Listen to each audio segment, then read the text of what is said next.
E professora, consegue olhar? Dá para ver, perfeito.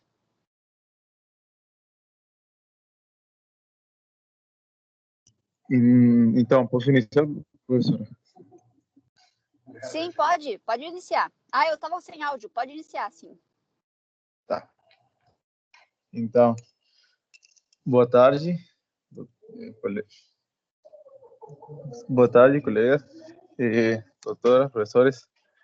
A aula de hoje, o artigo que vai ser discutido hoje é sobre o transplante de fígado em pacientes com hepatocarcinoma, depois de realizar downstaging, uma diminuição do estadio. É um estudo randomizado, controlado, fase 2B, 3.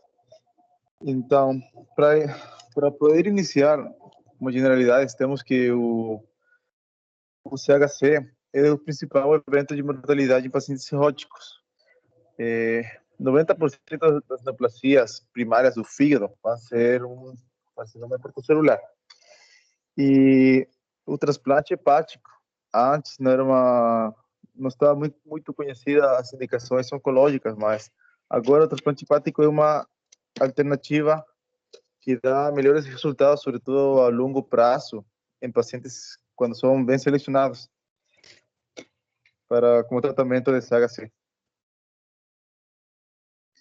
Entre os critérios para poder classificar ou selecionar o paciente, o estudo se basa nos critérios de Millau, que é um paciente cirrótico que tem um nódulo único, menor a 5 centímetros, ou até 3 nódulos menores a 3 centímetros, e que não tenha trombose tumoral da veia porta. Além do transplante, temos alguns tratamentos locorregionais que vão ajudar como tratamento para diminuir os tumores.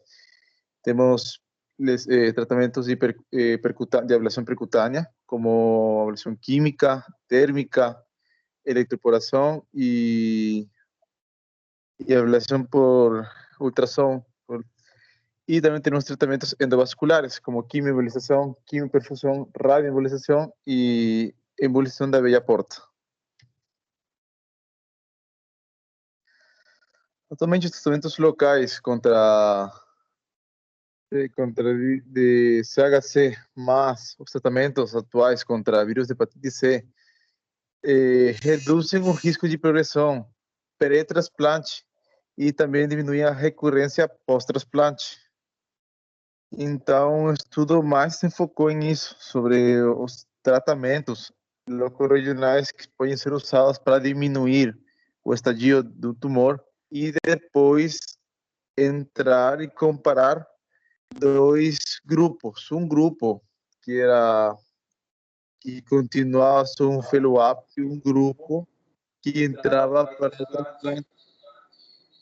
E aí, para certos objetivos.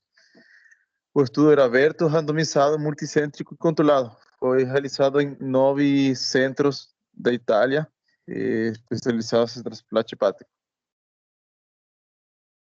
Gorki, Sim. Só um parênteses antes de tu continuar, né?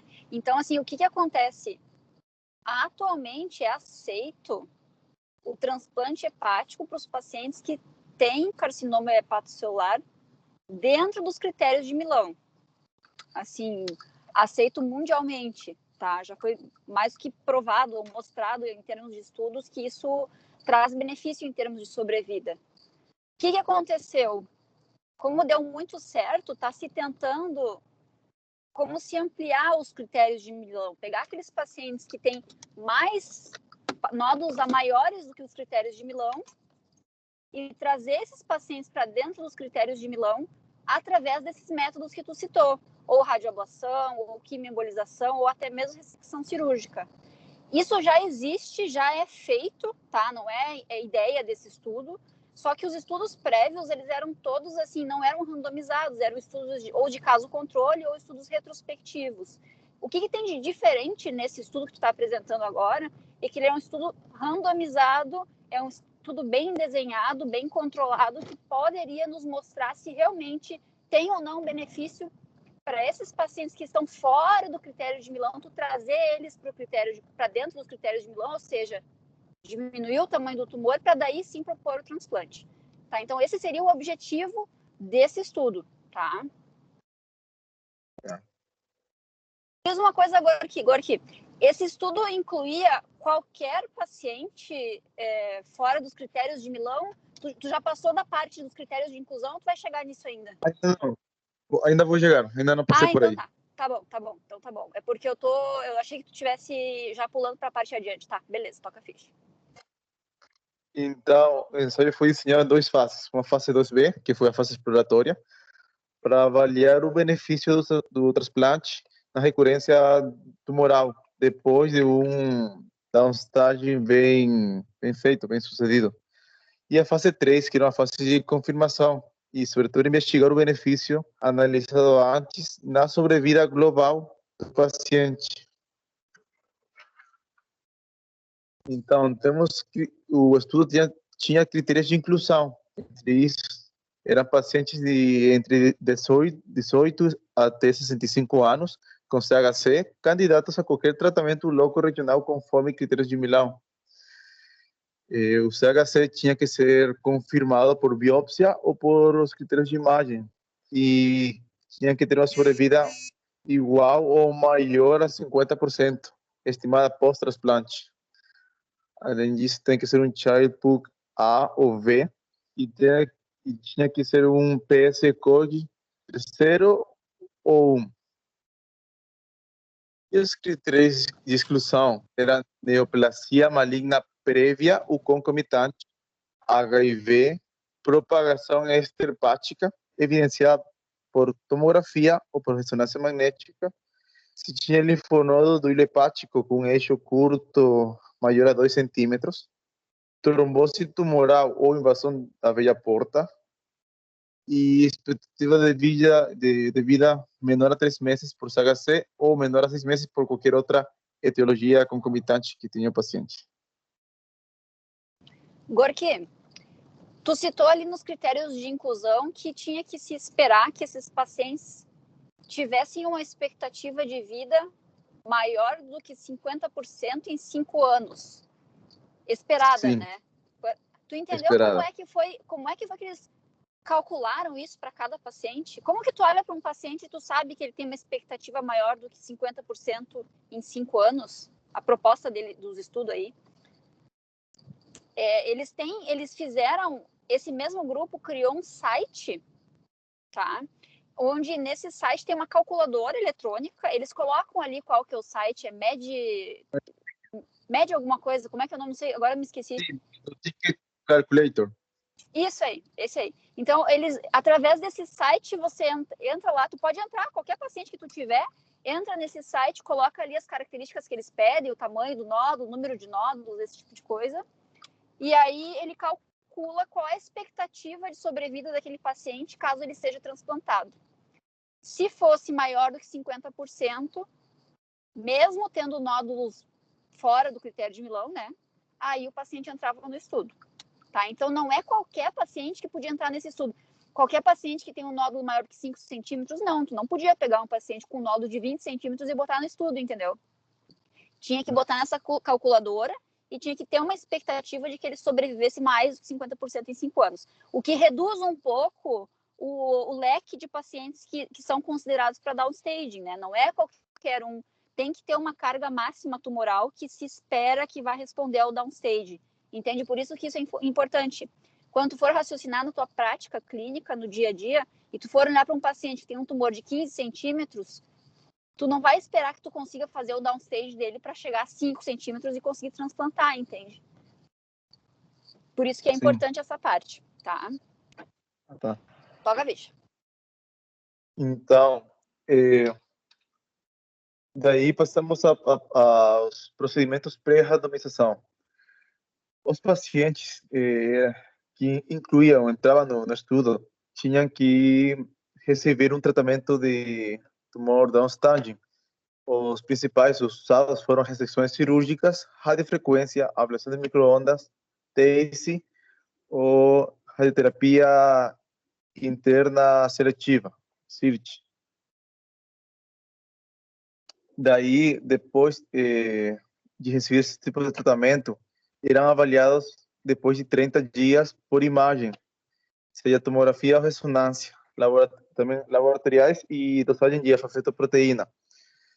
Dependendo dessa avaliação, poderia continuar com o mesmo tratamento ou fazer um combinado desses tratamentos locorregionais até um tempo máximo de 18 meses.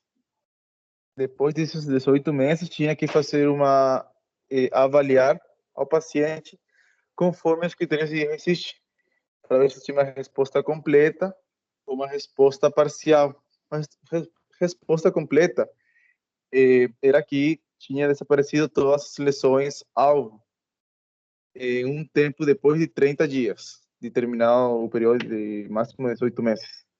E a resposta parcial era que diminuía 30% da soma dos diâmetros das lesões ou um 50% da área de contrast enhanced. E conforme isso, podia avaliar, você podia relatar que o paciente tem uma resposta parcial. Nesses dois casos, o paciente poderia entrar a uma segunda fase, uma fase seguinte. Se se evidenciava que tinha uma doença estável, que não nem diminuiu, mas tampouco progrediu, ou tinha progressão de doença, o paciente era automaticamente excluído do estudo. Depois desses dois grupos, pacientes com resposta completa ou parcial, entrava em um período de não intervenção, que ficavam 3 meses em uma fase observacional, para ver se o tumor se mantinha sem progredir a doença. Mas se era aceitado o uso de sorafenib. Dependendo do centro, alguns pacientes foram para sorafenib e igual eram aceitados no estudo. Se o paciente, depois desses 3 meses, não tinha progressão da doença, podiam ser, ou já podiam passar a ser, ou eram considerados elegíveis para alocação aleatória, para ficar entre os dois grupos. Se o paciente apresentava progressão, eram excluídos. E também o estudo relatava que a questão da alfa-fetoproteína, se era um paciente que tinha mais de 400 unidades, foi para o locorregional, os tratamentos locorregionais, diminuiu, e daí se mantinha menor a 400, podia ser incluído no estudo, mas se aumentava novamente, mais de 400 ser excluído. E também relatava que mais ainda, pacientes que tinham, antes de entrar o tratamento locorregional, já uma alfa-fetoproteína menor a 400, e depois, na fase observacional, foi para mais de 400, também era excluído esse estudo, sem importar se nos estudos de imagem tinha resposta ou não, ideológica. Não sei se a doutora deseja comentar alguma coisa, ou continuo. Eu estava falando sem o microfone aberto, bem boca aberta. eram dois critérios, então, né, Gor, que fazia assim, o melhor tratamento possível para aqueles nódulos, independente do que fosse, cirurgia, radioembolização, os centros faziam o que eles tinham de melhor.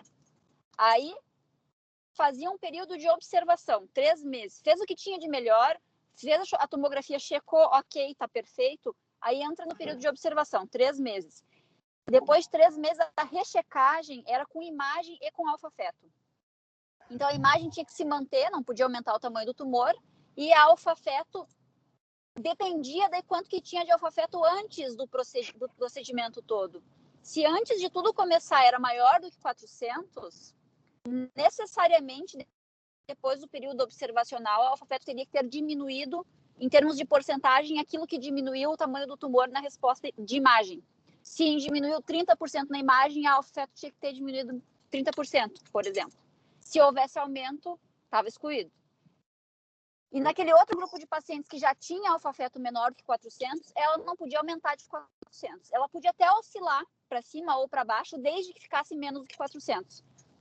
No momento que passasse de 400, o paciente era excluído do estudo. Então, foi mais ou menos um ponto de corte, assim, alfa-feto em 400, tá? Aí é que os pacientes foram ser randomizados. Até então, eles não tinham sido. Né? Daí, agora é que vai começar o estudo de intervenção, né, dos pacientes. Pode ir. Então, exatamente como a professora falou, depois de terminar essa fase de observacional, esses 3 meses em observação, poderiam entrar a parte de aleatorização, de randomização. Então, o estudo incluía sem poder discriminar entre os dois grupos, o grupo que ia para transplante e o grupo que ia a continuar só um follow-up. Tanto os investigadores como os pacientes não foram mascarados, estavam cientes em todo momento sobre os procedimentos que iam ser feitos. Então, depois da randomização, depois de escolher qual paciente ia para qual grupo, se era um paciente para transplante, o paciente entrava no transplante, fazia o tratamento, alguns variava dependendo do centro, e daí mantinha um follow-up.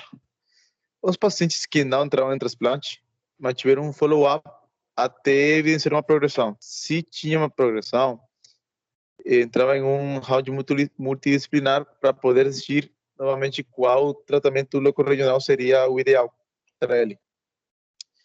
Então é importante falar como era esse follow-up. O follow-up era laboratoriais, alfa-fetoproteína, tomografia de tórax, abdômen ou ressonância de abdômen, de 3 em 3 meses, conforme esses follow-up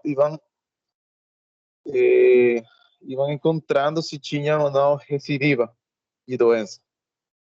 Se o paciente entrava em progressão extrahepática, já terminava o estudo e entrava em tratamento sistêmico, já não voltava a fazer tratamentos locorregionais, já entrar diretamente em tratamento sistêmico com sorafenib. Então, uma vez analisados os casos, eles Gorki, plantaram... oi, um parênteses ali antes na parte anterior, tá?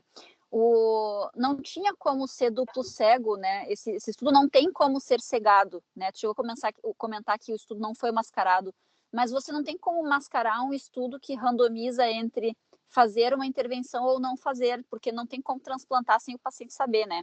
Então, isso é impossível fazer um estudo como esse e ele ser cegado, né? Então, é importante vocês perceberem isso, porque não é uma falha no estudo ele não ser cego, é simplesmente porque não dá, tá? E os pacientes que foram a transplante é aqueles que tinham a proposta de, entre aspas, um novo tratamento, tá? Aqueles que não foram a transplante receberam as vias normais de tratamento, que todo paciente que tem esse tipo de tumor tem, vai no segmento e se recidiva, se considera para tratamento sistêmico ou não, né? Então, a alma do estudo era o seguinte, era comparar o tratamento vigente versus fazer transplante depois do downstaging. Esse seria, assim, o que ele queria responder com esse estudo, né? Tanto em termos de recidiva quanto em termos de sobrevida, né? Sim. Pode ir. É por isso que se plantearam os outcomes para poder definir na fase 2B. O objetivo principal era ver quanto tempo os pacientes que ficavam livres de doença aos 5 anos, qual era a porcentagem. E na fase 3, o objetivo principal era ver a sobrevida dos pacientes aos 5 anos, a sobrevida global. Tinha marcado outros endpoints, outros objetivos, como comparar custo-benefício dos grupos, comparar a patologia com a radiologia, comparar o uso do calculator, dessa calculadora que eles criaram, mas eles também relatam no estudo que não foi analisado porque tiveram uma pouca amostra para poder ser significativamente, eh, estatisticamente significativo, para poder avaliar esses pontos. Então, daí, bom, o Rodrigo vai falar sobre os resultados.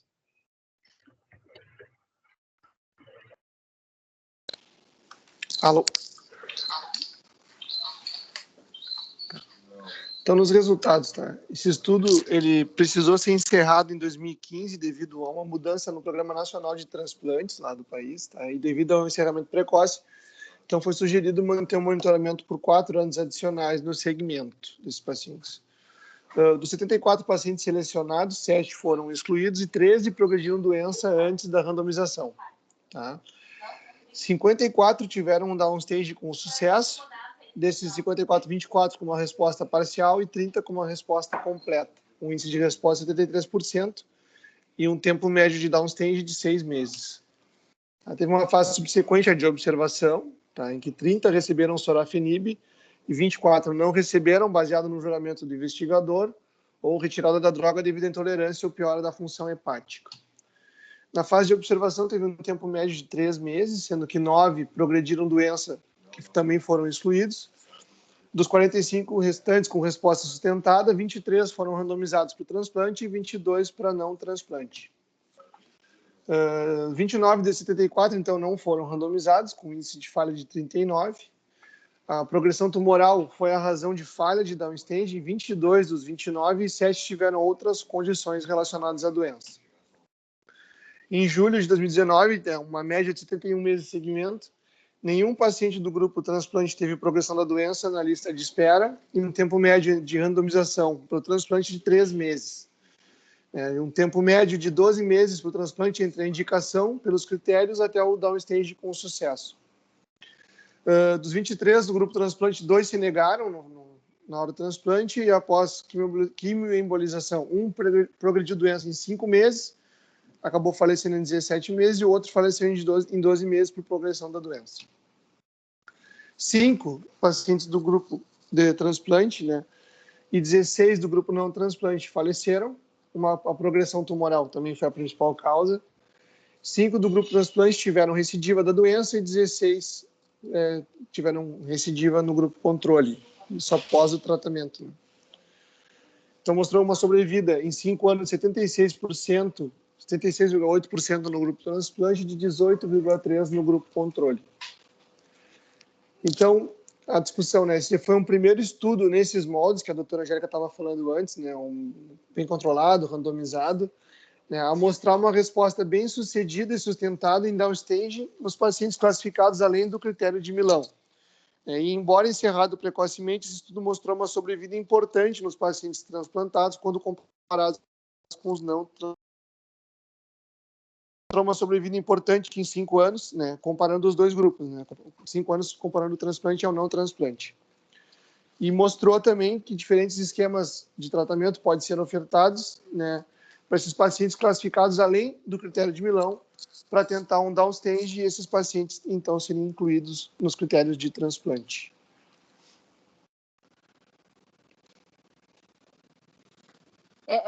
Basicamente é isso, né, Rodrigo?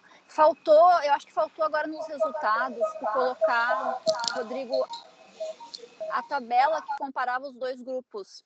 Porque toda vez que tu vai fazer um estudo, que tu quer comparar 2 grupos, antes de você apresentar o resultado, você tem que me mostrar, eu, leitora, que os 2 grupos são parecidos, porque senão eu vou pensar, daqui a pouco eles incluíram pacientes mais doentes num grupo do que no outro, então isso talvez tenha enviesado o resultado, entendeu?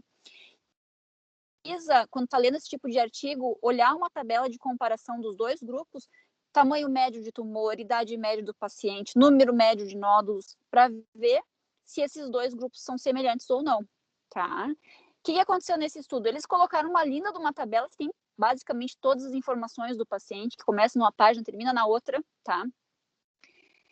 Só que ele não tabela o P do resultado da comparação entre os 2 grupos. Se tu olha no olho, tu vê mais ou menos a carga tumoral média em torno de 7 num grupo, 7,2 no outro grupo, mas isso precisa de um cálculo matemático, porque pode ser que seja um valor significativo em termos matemáticos, entende? Que seja realmente muito mais paciente num grupo tenha mais doença e a média final seja 7,2 e no outro seja 7. E eles não apresentam esse resultado, então essa seria uma crítica à revista ou ao formato de apresentação, a não ter o que quadrado dessa comparação, né? Isso é bem passível de crítica. Mas se você partir do pressuposto... só colocando aí, show. Na verdade, eu não estava me referindo a essa curva, estava me referindo à tabela, aquela tabela comprida que começa numa página e vai até a outra. Aí, ó, acho que aí, ó, começa aí, ó. Então, ó, ele compara um grupo com o outro bem lindinho. Tem todas as características que eu gostei, se eram parecidas ou não no grupo. Mas faltou uma terceira coluna do lado dizendo P. Quando tu vai fazer um teste estatístico, tu usa o teste do Q quadrado para fazer uma tabela de referência cruzada, né? Então, o Q quadrado te oferece um P e até tu pode ver qual era a diferença dos grupos com os números que tem do lado, mas o básico seria ter um Pzinho do lado, tá? Não tem. Então, essa seria uma crítica. Mas a partir do momento que tu aceita o que ele diz no texto, que os grupos eram semelhantes, né, sem ele ter te provado isso, mas ele afirma, aí tu vai para os resultados e tu vê que realmente, para os pacientes que foram super selecionados, que se mantiveram dentro dos critérios que responderam ao tratamento sistêmico, ou seja, para aqueles pacientes que tinham uma biologia tumoral favorável, como que eu sei que eles tinham uma biologia tumoral favorável? Porque eles fizeram o tratamento, esperaram 3 meses, se fosse um tumor super agressivo, voltaria com tudo e o paciente era excluído do tumor, do estudo, no caso. Então, eles esperaram esses 3 meses de propósito para selecionar pacientes com biologia tumoral favorável. E a partir desse momento, daí sim, comparar os dois grupos.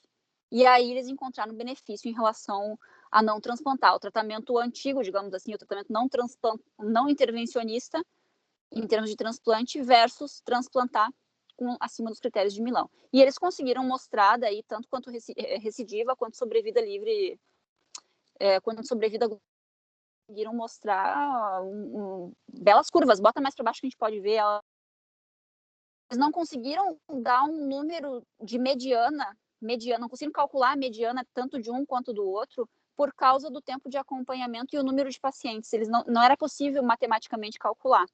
Mas eles conseguiram mostrar que foi bem diferente depois de 12 meses, principalmente, tanto a sobrevida livre de doença quanto a sobrevida global. Então, claro, não é um estudo assim, por causa desse estudo eu vou fazer tal coisa. Não, a gente antes, com outros estudos de menor poder estatístico. Opa, apagou a luz aqui. O que aconteceu? Estou no escuro. Bom, não importa. Eles já se achava isso antes e agora esse estudo veio para ser mais um falando a favor de se fazer o downstaging e se transplantar esses pacientes, que é o que a gente está fazendo, apesar de ainda não estar na legislação brasileira, isso que eu tinha comentado com vocês da outra vez que eu apresentei esse artigo, na legislação brasileira ainda não se prevê o downstaging para poder o paciente voltar para os critérios de Milão e você fazer o transplante. Mas é aceito, a gente transplanta hoje em dia esses casos que o paciente é avaliado pela câmara técnica, que avalia caso por caso e aí decide por concordar com o transplante ou negar ele, tá? Então é isso que vem acontecendo hoje em dia. O que mais? Doutora Angélica? Diga. Eu só me perdi um pouquinho na parte da randomização. Eu não li o artigo, estou me baseando só por aqui. O grupo controle, ele fazia o downstage e não transplantava, era isso? Isso, exatamente. Era assim, Cássio, tu fazia o tratamento para aquele paciente, ele era fora dos critérios de Milão. 100% dos pacientes eram fora dos critérios de Milão, eram acima, tá? Um acima controlado, não muito acima, né? Todos eles faziam o que havia de melhor de tratamento. Que seja ressecção, que seja radiofrequência, quimioembolização, radioembolização um paciente fez, tá? E aí fez o tratamento ótimo, decidido em equipe multidisciplinar. Aí se faz um controle para ver se esse tratamento proposto ótimo foi efetivo. Foi efetivo? Ótimo, ok. Entra para a primeira fase do estudo, observação. Fica 3 meses observando, reavalia o paciente. Reavalia tanto o alfa-feto quanto a imagem. E aí você vai randomizar. Caso na reavaliação tu viu que o paciente não progrediu, aí você vai randomizar. Então, até esse momento, depois do período observacional, todos os pacientes receberam o mesmo tratamento. Idêntico, não tinha diferença. Nem se sabia qual paciente ia para qual grupo. Depois é que foi feito o sorteio. Tá, ok, entendi. Que daí deixa o estudo com maior força, assim, tu ofereceu para ele igual, tudo quanto foi, para todos os pacientes o mesmo tratamento, e depois aí se decidiu se ia para transplante ou se ia seguir a rota normal de pacientes que não são transplantados nesses casos, né? Ok, obrigado. Certo? O que mais?